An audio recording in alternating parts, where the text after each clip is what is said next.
जय गुरुदेव। आज हम गाय के बारे में जानेंगे। ये गाय है, इसका नाम वृंदा है। तो ये हमारे घर में ही है, 3 गायें हैं हमारे पास में। तो आज हम गाय के बारे में जानेंगे कि देसी गाय कैसी होती है और उसकी क्या क्वालिटीज़ हैं। तो ये हम जानेंगे। तो सबसे पहले हम जानेंगे कि जैसे गाय की उत्पत्ति कैसे हुई।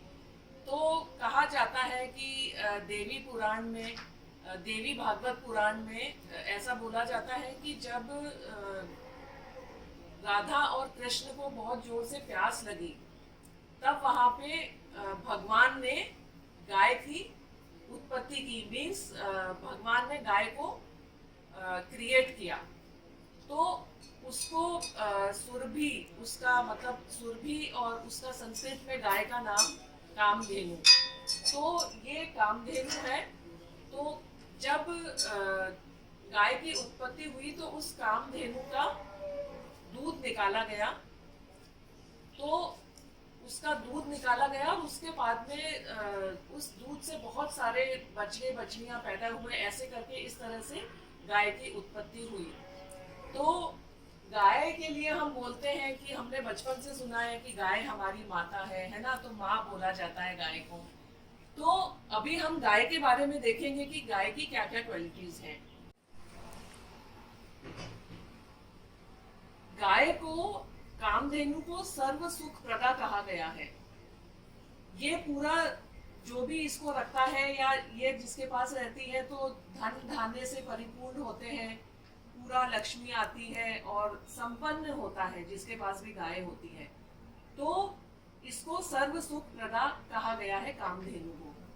तो अभी हम देखेंगे कि देसी गाय की क्या क्या क्वालिटीज हैं। एक, इसको बॉस इंडिकस कहा गया है। बॉस इंडिकस के घराने की है ये देसी गाय। और एक बॉस टॉरस घराने की गाय होती है जो जर्सी और हॉलस्टीन होती है। जो देसी गाय में जो क्वालिटीज हैं वो उस जर्सी गाय में नहीं होती है। तो अभी हम देसी गाय की क्वालिटीज देखेंगे। तो हम ये देखेंगे कि सबसे पहले जो देसी गाय होती है उसका ये जो ऊपर कुबड़ निकला हुआ है, हम्प बोलते हैं इसको। तो ये हम्प होता है और यहाँ पे सूर्य केतु नाड़ी होती है। जो सूर्य की किरणें इसके ऊपर पड़ती हैं तो ये इसी से इसके गोबर में और यूरिन में सोना क्रिएट होता है। तो हम देखेंगे कि जब भी हम देसी गाय को कैसे पहचाने, तो उसके अगर हम्प होगा तो वो देसी गाय है, उसके हम्प नहीं होगा तो वो देसी गाय नहीं है। देसी गाय की जो आंखें हैं वो बहुत ही ममता भरी होती है। जैसे कि देसी गाय को कहा गया है माँ, माँ बोला है ना हमने गाय को। तो इसकी जो आंखें होती हैं बहुत ही ममता वाली होती हैं। ये अपने मालिक को बहुत पहचानती है और उसका ध्यान रखती है। ये जब खेत में चरने जाती है तो वही खा के आती है जो इसके मालिक को पसंद है या फिर उसको जिस चीज की जरूरत है। अगर वो बीमार है तो वो वही चर के आएगी जो उसका दूध पी करके, जो उससे दूध से निकलेगा तो अपने मालिक उसका ठीक हो जाए तो वही चर के आएगी। तो इस तरह ये बहुत ही इंटेलिजेंट भी होती है और ममता होती है इसके अंदर। इसके जो सींग होते हैं वो भी बहुत मोटे मोटे होते हैं और ऐसे मुड़े हुए होते हैं। और इसके जो कान हैं, हमेशा देखेंगे कि जो देसी गाय के कान है वो एकदम ऐसे लटके हुए रहेंगे नीचे, तिकोने तिकोने, ऐसे उस गाय की तरह, जर्सी गाय की तरह खड़े नहीं होंगे। और दूसरी गाय के खड़े होते हैं कान, तो इसके कान नीचे लटके हुए होंगे हमेशा देसी गाय के। और ये बहुत प्यार भरी नजरों से देखती है, बहुत सुंदर लगती है। और इसके गर्दन में ऐसे ये जो झालर जैसी लटकी हुई है गले में, ये तो ये इससे पहचाना जाएगा कि ये देसी गाय है और ये बहुत ही अच्छी गाय है, क्वालिटी वाली है। तो वैसे ये गिर गाय है। और जब भी हम देखेंगे कि ये, हम देखने जाते हैं कि गाय कौन सी अच्छी होती है हमारे, तो जिसके अंदर दूध ज्यादा अच्छा होता है, क्वालिटी अच्छी होती है, यहाँ से हमारी एक ये नस जाती है गाय की थन तक। तो इससे देखते हैं कि ये दूध वाली अच्छी गाय है कि नहीं। इसके अलावा जो देसी गाय है उसकी पूंछ बहुत लंबी होती है, सीधी होती है और जमीन से थोड़ी सी ऊपर होगी या फिर जमीन को भी टच करेगी। तो इस तरह से हम देखेंगे कि देसी गाय की ये क्वालिटीज हैं। और इसके अलावा देसी गाय के अलावा इसका जो गौमूत्र है और गोबर है वो भी बहुत ज़्यादा इम्पोर्टेंट है। जब हम देसी गोबर की बात करें तो अभी मैंने बताया ही था कि उसमें 33 करोड़ देवी देवता निवास करते हैं। दिवाली के दूसरे दिन भी हम पूजा करते हैं और नवरात्रों में भी हम गौ पूजन करते हैं लास्ट के दिन अष्टमी को। तो इस तरह गाय की पूजा होती है। तो गाय का जो गोबर होता है उससे जब हम फर्टिलाइजर बनाते हैं गौमूत्र से और गाय से, तो वो उसमें बहुत सारे सूक्ष्म जीवाणु होते हैं। वो हमारी खेती के लिए और हमारी सॉइल के लिए बहुत ज़्यादा अच्छे होते हैं। तो इसके लिए खेती के लिए हमें ये गाय देसी गाय ही होनी चाहिए। और इसका जो दूध है उसके अंदर A2 मिल्क होता है। उसका जो घी बनता है वो हमारी हेल्थ के लिए बहुत अच्छा होता है, उससे कोलेस्ट्रॉल भी नहीं बढ़ता। देसी गाय की खासियत ये भी है कि वो बिल्कुल भी जहाँ गंदगी होगी वहां बैठेगी नहीं, चाहे वो पूरी रात खड़ी रहे लेकिन गंदगी में नहीं बैठेगी, साफ सुथरी जगह बैठेगी।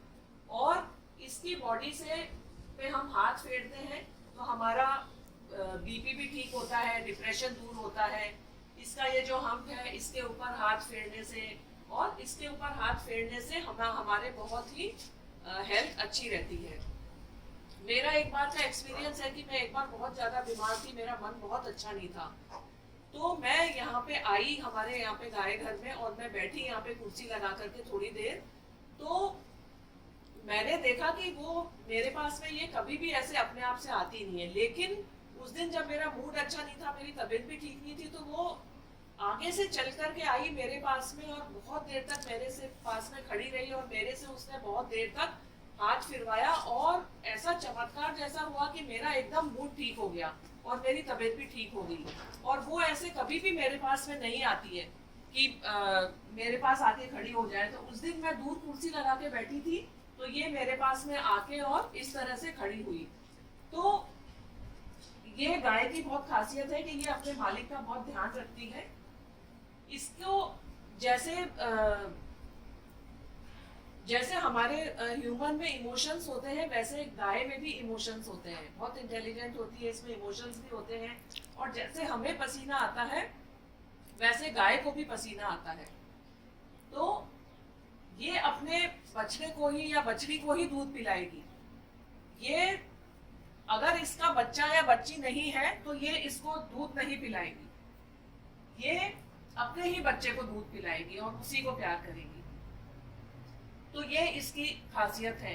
लेकिन जब जो जर्सी गाय है, हॉर्स टॉरस, जो भी हॉलिस्टीन गाय है, उनके हम्प भी नहीं होता और उनका कान भी ये जैसे नीचे लटके हुए उसके खड़े कान होते हैं, बिल्कुल कान एकदम खड़े होते हैं और आंखों में बिल्कुल भी ममता नहीं होती।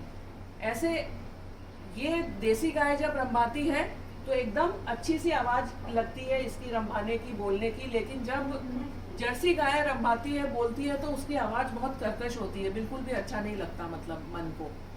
और उसकी आंखें भी बहुत ऐसी तीखी तीखी सी होती हैं, बिल्कुल भी उनमें ममता नहीं होती, बहुत अजीब सी होती है देखने में। और उसके कान खड़े रहते हैं, सींग भी अजीब टाइप के होते हैं और उनकी पूंछ भी लंबी नहीं होती और थोड़ी सी टेढ़ी भी होती है। तो इस तरह से हम देखेंगे कि जो हॉलिस्टीन गाय है वो उसके दूध में A1 प्रोटीन होता है जो कि हमारे लिए हेल्दी नहीं होता है। जर्सी गाय होती है वो उसके सामने किसी का भी बछड़ा बछड़ी लाके खड़ा कर दो, वो किसी को भी दूध पिला देगी, उसको मतलब ही नहीं है। और इसी तरह भैंस के सामने तो रूई भूसा भर के कोई मरे हुए बछड़े को या बछड़ी को भी लेटा दोगे तो वो उसको अपना मान लेगी और दूध पिला देगी। तो इसी तरह ये किसी को भी दूध पिला देती है। ये इनमें इंटेलिजेंस भी नहीं होती और दूध भी इनका A1 होता है। और वो कहीं भी तालाब में या नदी में पानी पीने जाएंगी तो पूरा पाँव वाँव सब अंदर डाल के और फिर पानी पिएंगे, पूरा गंदा कर देंगी पानी को। लेकिन जो देसी गाय होती है वो बिल्कुल उसके पैर बाहर रहेंगे और वो तब उसमें से पानी पीती है। और जो जर्सी गाय होती है या हॉलिस्टीन गाय होती है वो कहीं पे भी गंदगी में भी बैठ जाएगी। भैंस को देखो कहीं भी पानी में बैठ जाएगी, कहीं भी सो जाएगी कीचड़ में। तो इस तरह हमने देखा कि कामधेनु गाय हमारे लिए बहुत इम्पोर्टेंट है, तो हमें इसी को रखना है और खेती भी इससे करनी है। ये जो कामधेनु है इसके यूरिन के अंदर आयरन, कैल्शियम, फास्फोरस, पोटाश ये सब पाया जाता है और जिससे हमारे दवाइयाँ बनाने में ये बहुत सहायक होता है। उससे अच्छी मेडिसिन बनती है और फर्टिलाइजर बनता है जो हमारी सॉइल के लिए बहुत अच्छा है। उससे हमारी सॉइल बहुत फर्टाइल हो जाती है और इसमें बहुत सारे माइक्रो ऑर्गेनिजम्स होते हैं जो हमारी मिट्टी में जाकर के उसको और भी उर्वरक बना देते हैं। इसी तरह से इसके अंदर गाय की गौमूत्र के अंदर 24 तरह के 24 तरीके के सॉल्ट्स होते हैं, वो भी हमारी मिट्टी के लिए बहुत जरूरी है। तो इस तरह से हम देखेंगे कि गाय का जो गौमूत्र है इससे हमारे बहुत ये काम का है। ये हमारे शरीर में भी सारे जो इन्फेक्शन है उसको दूर करता है। मिट्टी में भी अगर कोई इन्फेक्शन लगा है तो उसको भी दूर करता है। इसी तरह गोबर से भी हम खाद बना सकते हैं। गोबर के अंदर भी बहुत सारे सूक्ष्म जीवाणु होते हैं जो हमारी मिट्टी के लिए बहुत जरूरी हैं। गोबर के अंदर भी विटामिन्स और मिनरल्स पाए जाते हैं। तो इस तरह से ये हमारे लिए बहुत ही उपयोगी है। गोबर का हमने देखा होगा कि पुराने जमाने में घर को गोबर से लीपते थे। तो गोबर इतना इम्पोर्टेंट है कि ये जो रेडिएशन आते हैं, जो किरणें आती हैं, उसको भी ये रोक देता है। तो इस तरह ये हर तरह से गोबर और गौमूत्र बहुत ही इम्पोर्टेंट है। तो हमें देसी गाय को सेव करना है, बचाना है